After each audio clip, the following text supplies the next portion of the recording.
Hello, everybody. I'm Michael Froh, and welcome to Leaders of Lifestyle podcast. I'm your host, and with me, we have a very, very special guest. One of the top agents in the United States for over the last 30 years, doing over $350 million a year in sales volume out of the greater Seattle area. None other than Compass's own Tere Foster. How are you? I'm doing great. We're just doing great. You are an amazing agent with a huge track record of success in real estate. And we're so thankful to have you on, pick your brain a little bit, learn a little bit more about you. First question I usually ask all the guests that come on is, how is your market fared during the whole COVID time, and how is it doing currently? I think it fared very well. We've been very fortunate that we're kind of the new Bay Area with our tech companies that are all expanding. We have more jobs, more people coming in, that we have houses to accommodate them. Right. So, that will probably continue. I don't see that changing. Right now, Microsoft itself has 15 cranes in the air. That's how much they're expanding. Yeah. They already have about 150 buildings in the area. So that's just one company. Amazon is bringing in another 30, 40,000 people. So it's actually kind of crazy. The growth is exponential. Mostly high tech, space industry, and the game industry, video game industry. Wow. So the greater Seattle area, everybody Yes. has their ideas and preconceptions of the weather and who's living there, who's moving there, what's coming there. So you're saying tech is big in that area, manufacturing, people have been moving in, and it's really kind of even been booming more than ever. Have you seen a specific type of price point or anything really boom more than anything else? Well, anything under 5 million, of course, it going. I mean, if you're a $2 million buyer, you'll be competing in 20 offers situation. It's difficult. A lot of these properties are selling, some are selling 20% over the listing price. So that is a very challenging thing for buyers, certainly younger buyers trying to get in the market. Right. And we don't see relief in sight because we cannot build the homes fast enough, and we have very little land. Right. Our geography and topography is very similar to the Bay Area as well. Okay. So basically you're kind of, do you get secondary home buyers a lot there? Yes, actually, those buyers, I'll tell you where they come from. We have people from Florida that buy summer homes here. We have people from Texas who buy summer homes here. And we've always had people from China buy summer homes here in the Seattle market. Gotcha. So it's fared pretty well. So we're hitting a situation in the Northeast, obviously, and like a lot of other places around the country where inventory has been record low, record high sales. We have more pending transactions now than we do currently on the market. We have price points up 30, 35%, some 40% in certain price points. The high end markets have just exploded. Are you seeing the same thing in your area, which is insanely low inventory, huge demand, and interest rates really haven't curtailed too much yet? No, I think we're noticing a little bit in the lower end because that affects the price point that people can acquire. Right. Since it moved up so quickly to 5%, that has put a little bit of a chill. And what I mean by that is the agents I've talked to that have had recent sales, instead of, they've had a lot of activity at their properties, they got one full price offer within 4 or 5 days. Right. Well, that's very respectable. Mm-hmm. In the old days, if we had a house sold in 60 to 90 days at full price, we were jumping up and down. That was a celebration. Yeah. So I think a lot of this market has forgotten what more of a balanced market is. We're going to have to work very hard with seller expectation. Not all these sellers, particularly if they keep cranking up their prices, are they going to see a multiple offer situation? They still need to be reasonable, priced well. This market it's a very yes no market. Right.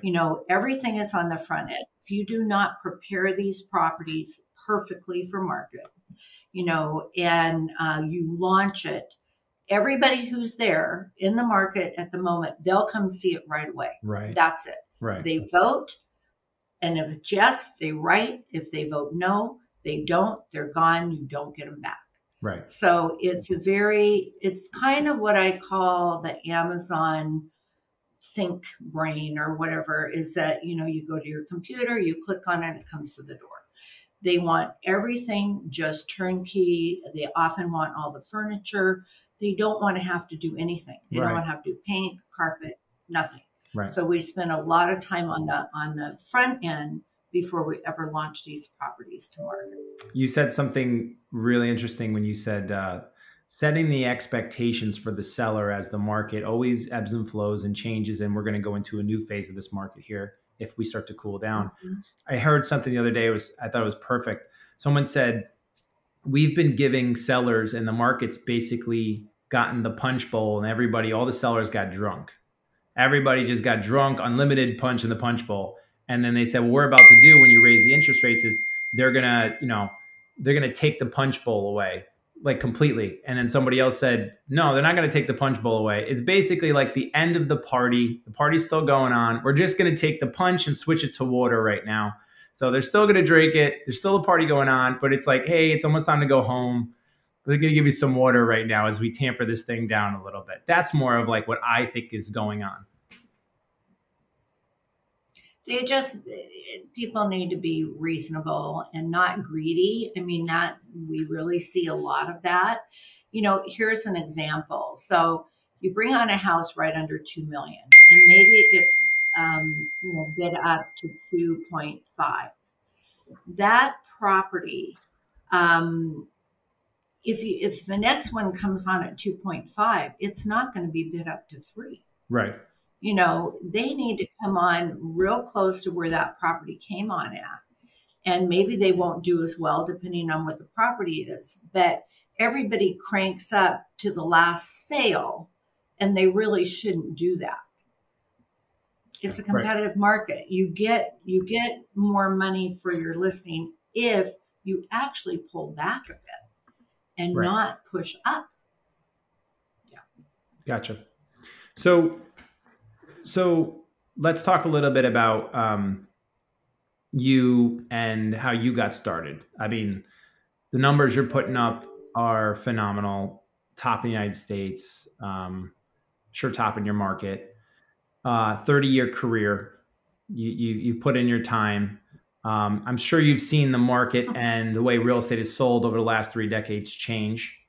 From probably like a pre-Zillow to, a lot of heavy internet marketing, to Zillow being hated, to, to where we are now, which is craziness. So, I mean, I guess one of the things to start is from the beginning. How did the amazing career start?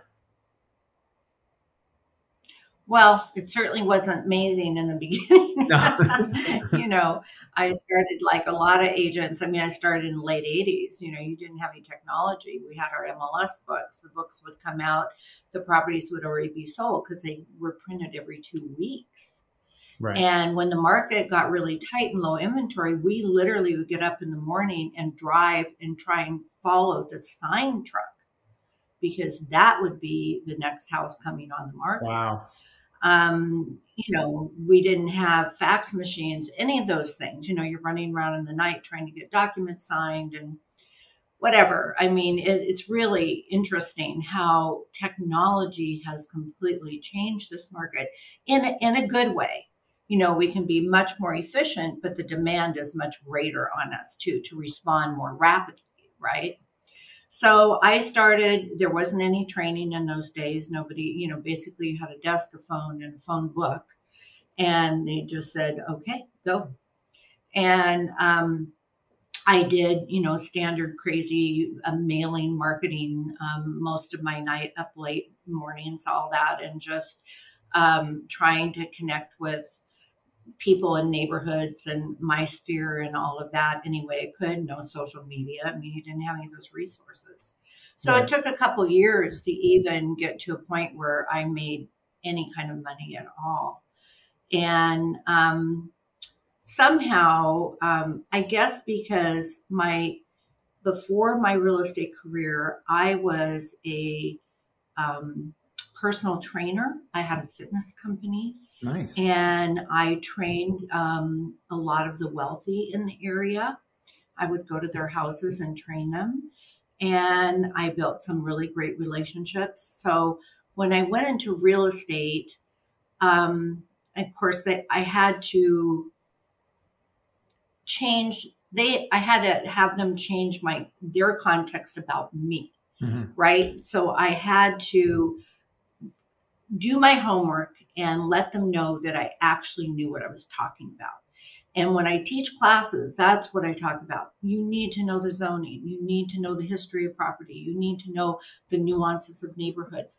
You cannot do all this at your desk with your laptop. You've got Right. to get out in the neighborhood. You've got to see property and ask questions. And so that's what I did. And when I had an opportunity, like somebody would say, well, I want you to list my waterfront or consider listing it. And I would think, honestly, sort of freak out like, oh my gosh, waterfront. I've never sold a waterfront, right?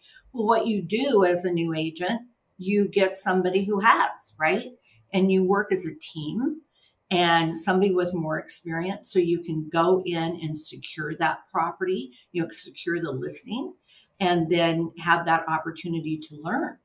And that's what I did for my first few years until, I became more knowledgeable and people understood I was knowledgeable. The other thing is that I think is absolutely critical is that you have to play well in the sandbox. It's a very collaborative area. You have to be, agents will call me and say, I want to show your property. Terry, I'm really sorry, I'm out of town. No problem. We're Right. going to show the property for them and we'll report back and they can check with their client. These agents know we're not going to take their client and we're not going to speak badly of them. Our job is hopefully have a great relationship with that agent so we can do many deals through the Right. years, right? Right. And also there's an exchange of information. I can call an agent and say, hey, we've got this buyer. This is what we need. Do you have anything coming on or do you know of anything? And that information becomes valuable for all of us. But if you can't be trusted and you're not a person of ethics and integrity, that's not going to happen for Right. you. And I was taught early on in my career, you do the right thing no matter what. My dad would say, I don't care if you don't eat, if you don't pay your rent, you walk away. You do not do anything that is not ethical or right, Right. period. Right. And Right. that served me well. And then, our business is pretty much 100% referral. I mean, and reputation. I mean, we're not cold calling. I would Zillow leads and all that, I would absolutely lose my mind. I have no idea how to do that. I'm so grateful that was not an opportunity when I was a new agent because I had to build the business the old fashioned way with a really good foundation. And I'm grateful for that.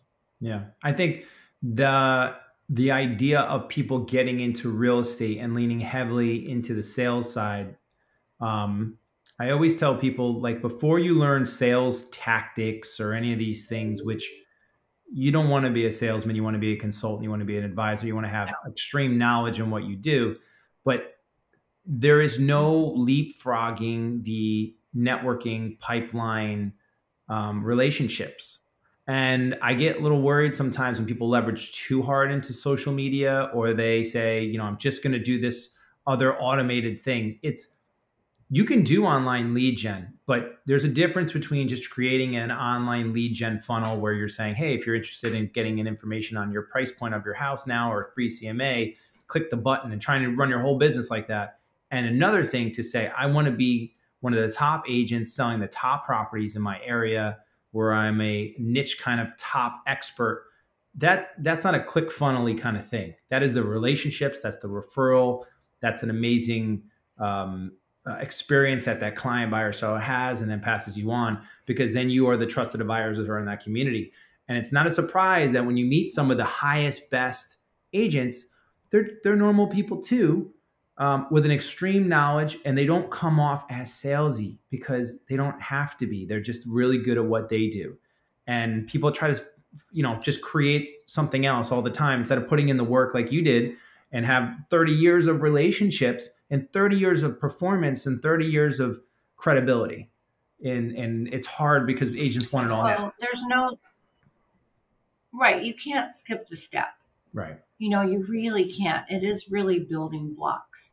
And to work, I mean, a lot of agents ask me, how do you get in the luxury market? Well, I did $400,000 property. We still do $400,000 property. There's not a lot of them out there, but whatever our clients' real estate needs are, we want to be the one to help them. Right. Whether their kids are buying a first-time house or whatever, that's fine. I mean, people, they come into a property and they go, "You're here?" Yeah, I'm here. I'm showing the property. That's my job.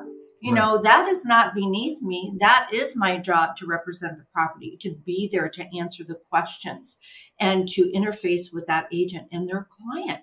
That is my job. My job isn't to stick in the office and staff all that out. And I think people, it's just so odd to me.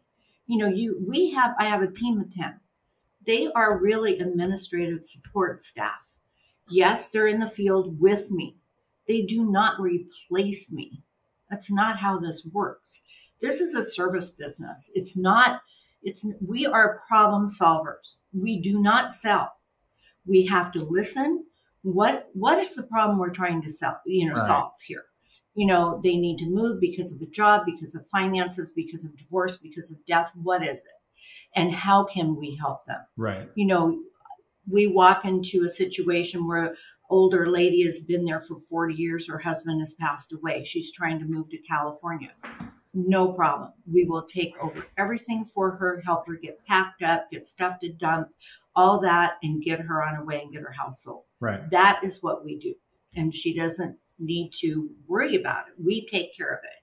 That's our job. It's service. And of course, sell our property at the highest and best way we can.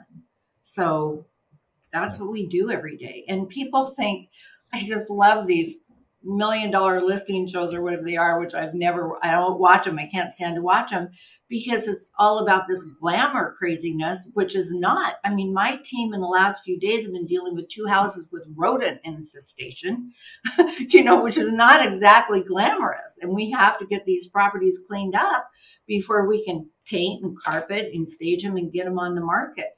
This is not, this is not a glamour business. This is, fix it, solve it, do it, get it done.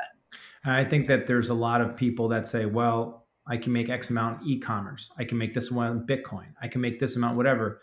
And this career of selling real estate, they want to systematize it and make it like a wheel turning. And you can do that, I think, if you're selling lower price points and you need to sell 150 of these price points and you have a team of 50 and that's what I call turn them and burn them. Right. Right. It's a different type of model. Yeah. To be somebody at your level. And it's interesting how the industry looks at somebody like you're at your level as opposed to somebody who this team sells 500 houses a year and does 355 million. And then there's you who can do 60 to 80 houses and sold $355 million.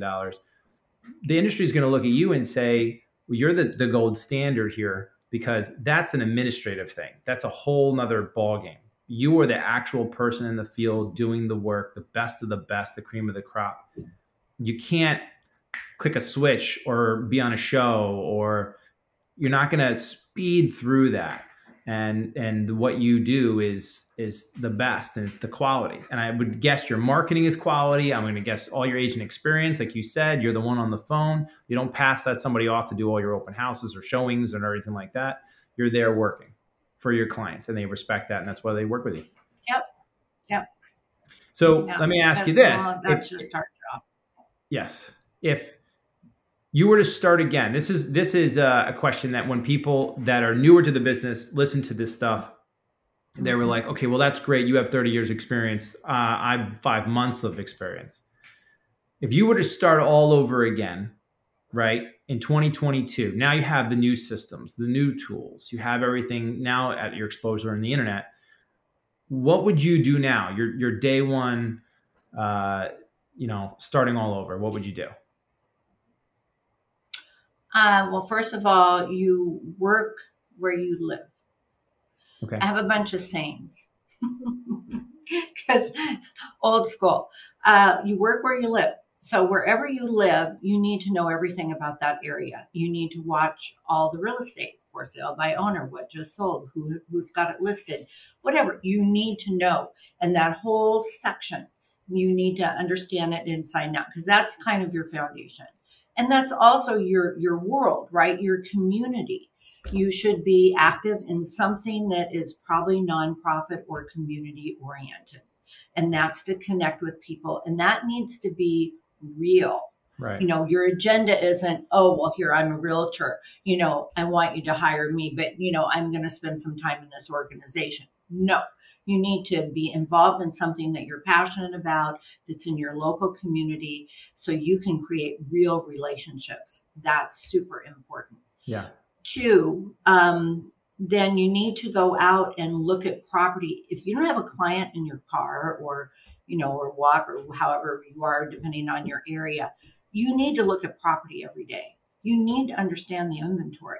It is like if you worked in a department store and you didn't, you know, people came in and said, well, I want a shirt, da, da, da, but you had no idea where it was. Right. You have to understand the inventory. Yeah. You know, I look at real estate as owning a small business on Main Street. You have to have marketing dollars. You have to have knowledge of inventory. You have to be a good communicator, you know, which is that's kind of the sales part, engaging, get to know people when they come in. I grew up in a store on Main Street. That's where I grew up. I was taught business by my family and how to interface with people, how to be of service. And I think that really served me well in this business. And then my background, additionally, is my formal education is counseling. So in counseling, you have to ask the right questions. You have to really listen and understand not only, you know, what the person is saying, but what they're not saying, what they're not telling you, you know, and be a caretaker. We are in residential real estate, given the reasons why people sell. There are a lot of emotional reasons going, it's life issues. So you need to really be sensitive to that. It's not just a house. It's not a property. It's been their home.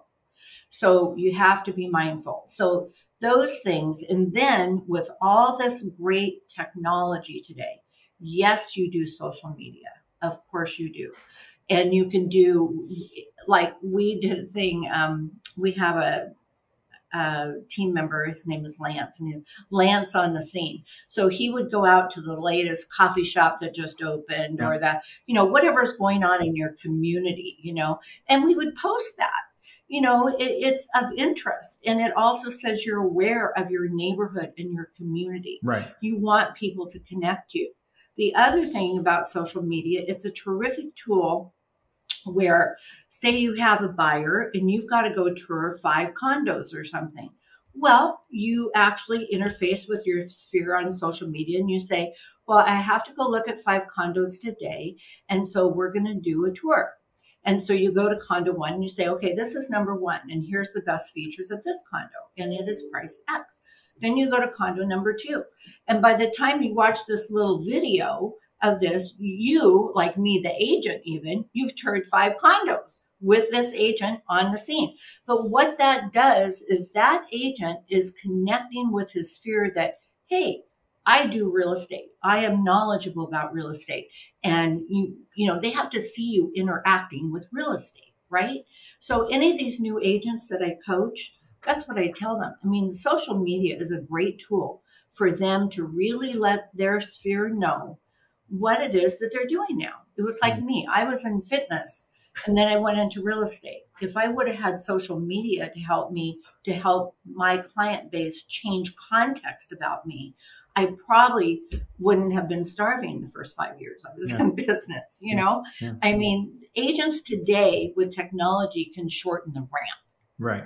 but there's no, you cannot skip the step of not knowing what the community is about, what the schools are about, who the builders are, what the zoning is, all of that. That's what I mean by home. Right, exactly. I mean, with the content that can be put out, I mean, we've now transitioned to short form content being as much time and energy somebody has in their mind to see about a minute to 30, 30 seconds to a minute to 3 minutes tops of Yes. content. So Yep. if you're going to put Yes. out a piece of content, number one, what's the point of the content? Laser. Meaning, where's it going? What is Yes. exactly you're talking about? And what do you want the outcome to be? Because people get discouraged when they do a general market update in their office and post it on their Facebook page and then nobody calls. And it's like, that's right, because you didn't, there was no rhyme or reason to what you just did. You just thought that you had to check a box. So you read off a script and did a market update. That's not how this whole thing works. At the end of the day, we don't make any money in this business until there's a transaction that happens. And a transaction can't happen until you've That's right. actually put two people together, and you can't put two people together until you've actually met with the owner. So the mate you shorten the space is to be in a meeting or a phone call with that owner or that buyer. So what's the quickest way? Picking up the phone or meeting them in person is great. And the second thing better be, if you're going to do social media, something that has call to actions, which can't, people aren't going to call you until they trust you, and that takes time. So there is no skipping this process, especially on the high end. Absolutely not. Yeah. Well, I think and high end doesn't just happen. I mean, it's a building block, right? Correct. I Yeah. mean, I've had clients that they bought lower price properties and then all of a sudden they came into money and then they bought something higher end. Right. That's the thing. You never know what your high end buyer is going to come from or be, right? So, but here's another really great trick that somebody can do today is you go out and tour, which you need to do, and you say, oh my gosh, this is a hot property. If you know anybody who needs a property like this, please let them know this is going to sell today or whatever. And you put that out because you're out there on tour. You said, this is amazing. It's a great value. If somebody needs this 2 or 3 bedroom condo, da da da, here it is. You should come see it or call your agent. It doesn't have to be call me, call me. It's like you're the information resource because you are in real estate. And that's how they get so they trust you because you're really out there doing it. Right. And, and you're informing them. Right. And they may not want to buy today, but in 6 months they might be. And they might go, oh my gosh, I remember Joe. He was out there, da da da. Yeah, let's call him. Yeah. I think the key to all of this is the relationship. It's got to either come from somebody in social proof. It has to become from them meeting you and talking to you. But we are so, and especially the younger generation is so caught up in fame that they think, well, if I had 1 million followers on YouTube, I wouldn't even have to worry about it. People would just flock to me. And if I said my name, you'd know it. Well, you can have micro fame. Whoever these people are that you want to be your clients, you have to be famous to them. It doesn't matter about the 9, 10 billion other people. Who cares? If you're going to put out content, it's for them. This guy's speaking to me. Terry's speaking right to me. Like, this is for me. And that's the part that people forget. You can have 100 views and that mean more than 100,000 views sometimes. I had a video that we posted on TikTok. I had 10 million views. So, I mean, that's a lot of views, more than most people get on TikTok on one video, right? And it was of a bathroom that we toured, and it was really, really cool. Now, I would exchange the 10 million TikTok views for 100 specific views from my specific group that I wanted to see buyers and sellers in my specific group. That's what people need to get over. It's micro. It's all that energy, all that quality into the micro groups that you want to specifically be working with. Yeah. Well, I think people have to, it can't be your agenda. It's got to be the client's agenda. Right. And, that's what I mean when you volunteer and do all these other things. It really needs to be genuine and real. And, clients can call me and say, hey, do you have a doctor that da da da, or do you have a painter, whatever. They know that we're a really good resource for a lot of things that Right. they may need in their daily life. This isn't anything we charge for. This is just part of being service and being helpful and kind and gracious and all those things. And the more you do that, it does really come back. Yeah. It's just like, you give, you get more back when you give. Yeah. And it works every time, but it has to be genuine. And you just can't, it's hard sometimes when you're not making any money and you're trying to, keep the lights on. You have to be careful that, that's what I mean. You have to continue to put the client first, do the right thing, and be, just super honest. And Yeah. then things work out. They do. Well, Terry, you are awesome, and I want to ask you: is there anything before we get into this 14 amazing Stephen questions? Colbert questions. Stephen Colbert, 14 amazing questions. These 14 questions, if people didn't know everything about you already, they're going to know everything about you after this. Is there anything we didn't talk about before I deep dive into You this? should have told me what my homework was. I Oh, had well, no no, I idea how to can't watch because it would Stephen spoil Colbert. it. These are difficult, gut wrenching questions that Okay, you need. Is there anything we didn't talk about that you think would be great. valuable to our listeners before we get on to these questions? Um, I don't know what that would be. I think you just really, it's a focus, and it really is one step at a time, one client at a time, one transaction at a time. And you just, otherwise you're super overwhelmed. And it's also reevaluating every year. How can I do better? How can I make better systems and be of service better in a better way? So that's what Gotcha. I'd say. Terry Foster, are you ready for the 14 questions? Okay, You I guess sure? so. You want a drink or anything before you get started? If I don't want to answer it, I just say pass. You sure? You can say that. You can say that. I might not accept it, but you can say it. All right. Question one. What's the best sandwich? What's the best thing? Well, I'm a hamburger girl. I love hamburgers. That's it. It's my favorite, just like my mother. She always loved hamburgers. A great hamburger. That's it. Does that count? That's the best. Does that count? It counts. Hamburger counts. We'll give it to you. As a Hamburger counts. sandwich. All right. What's one thing you own that you really should throw out? Oh my gosh. I'm not a collector. Oh, wow. I don't know what that would be. Probably some clothes that don't fit anymore, that I keep thinking I will get into them eventually. You I know think what? that's what it is. That's the number one answer that we get from that. I hear that more than anything else. So you're not alone. Gotcha. Okay. Number three. What is the scariest animal? Well, I'm not a snake person. That Mm. would not be good. And I couldn't live around alligators. That wouldn't work either. My son is obsessed with snakes, and I'm like, ugh, snakes and spiders. Ugh, not for me. Not with me. Not for me. Nope. Number four. Apples or oranges?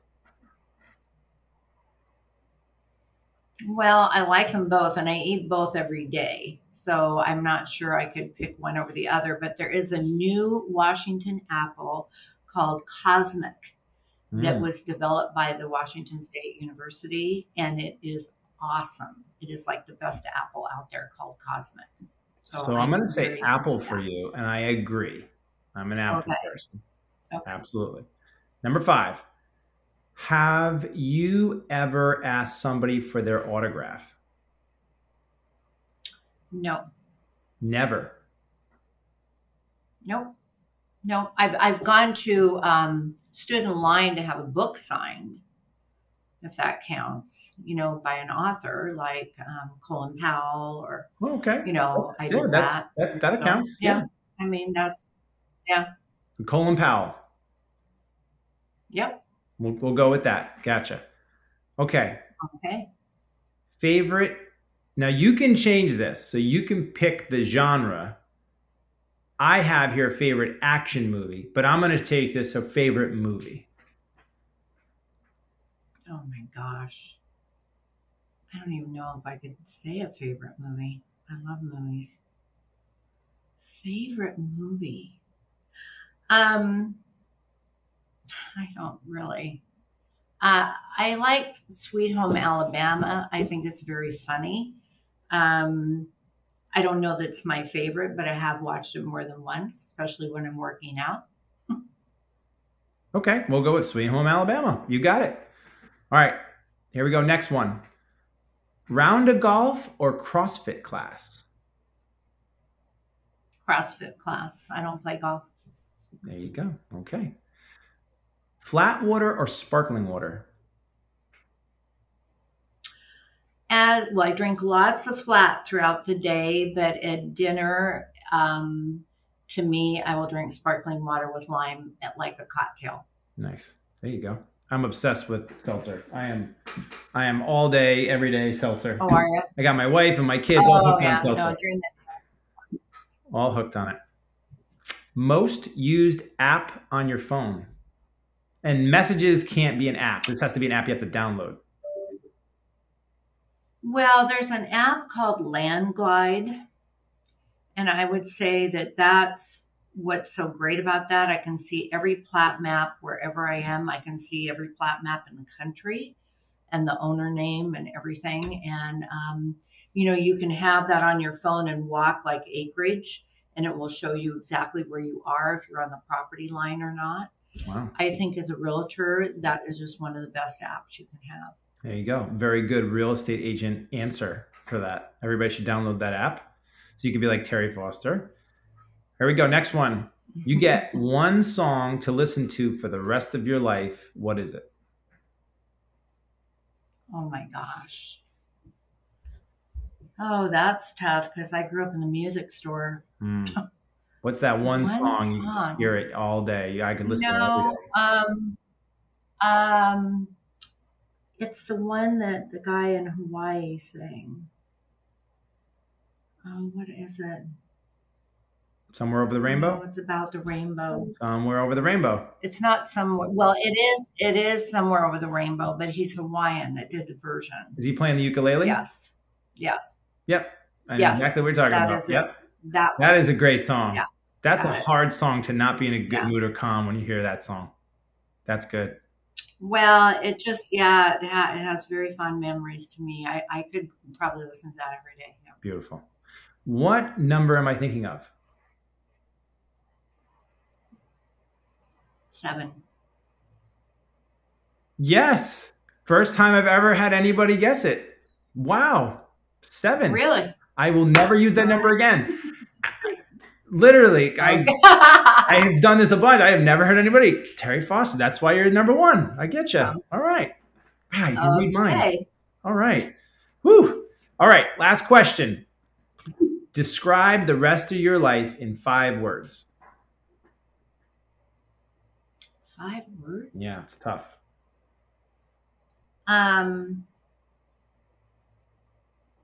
Family.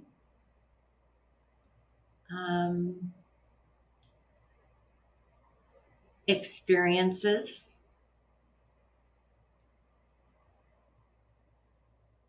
Beautiful scenery. That's 4. I'll give you get 2 more. Huh? I'll give you 2 more. Good health. Okay, we'll count it. We'll count it. 6. Tere Foster, you rocked this podcast. Thank you so much for being on with us. Can you give everybody the information where they can find more of you? Websites, Instagram handles, things like that? Yes, our website is fosterrealty.com. So FOSTERREALTY.com. And my email is Tere, and that's TERE, at fosterrealty.com. Excellent. And can they find you on social media at all? Yes, Team Foster. We actually, Team Foster, we're on there multiple times a day. Beautiful, beautiful. And obviously, anybody out there Yeah. who has any business going on in greater Seattle area or just Washington in general, please, she Definitely. reads minds. And So we do work the greater market, including all the islands and everything, not just beautiful, urban. Yeah. beautiful. Tere, thank you so, so much for coming on. It was an absolute pleasure to talk to you. We learned so much, and I hope people reach out to you. And I hope to have you on again sometime. All right. Thank you so much, Michael. All right, Tere. Have a Take great care. day. Bye.